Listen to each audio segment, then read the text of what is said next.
Hello, আসসালামু আলাইকুম everyone. সবাই কেমন আছেন? আশা করি সবাই ভালো আছেন।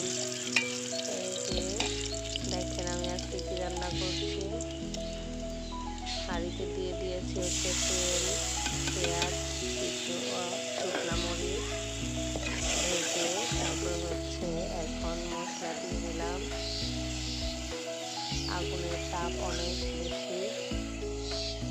তারপর মুসুরি ডালগুলো দিয়ে দেব। অনেকে অনেকভাবে রান্না করেন, আমি কিভাবে রান্না করি সেটাই শেয়ার করার জন্য আপনাদের মাঝে চলে এলাম। আগুনের তাপের কারণে আমার পেঁয়াজগুলো কিন্তু লেগে যাচ্ছিল, হাঁড়িটা কিন্তু অনেকটা কালো হয়ে গিয়েছিল। দেখেন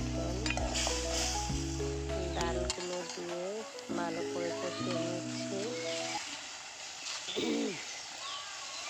ডালগুলো হয়ে যাবে।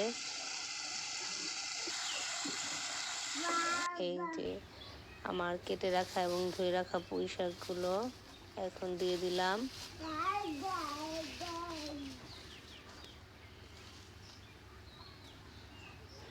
আসলে মাটির চুলায় রান্না করতে ভালোই লাগে আমার। এখন ঢেকে দিয়েছি, এখন ঢাকনা খুলে দেখি না হয়ে গিয়েছে অনেকখানি।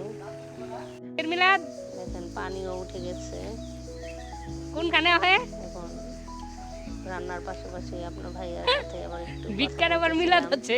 এখানে একজন চাল নিতে আসছে, টাকা নিতে আসছে, বলতেছে যে ভিক্ষার মেলা হয় নাকি ও না মিলাদ, ভিক্ষার মিলাদ হয়। তো ওটা নিয়েই আমরা একটু কথা বলতেছিলাম, হাসাহাসি করতেছিলাম। আমার তরকারিটাও হয়ে আসছে। আমার রান্নাটা কেমন হলো সবাই অবশ্যই জানাবেন।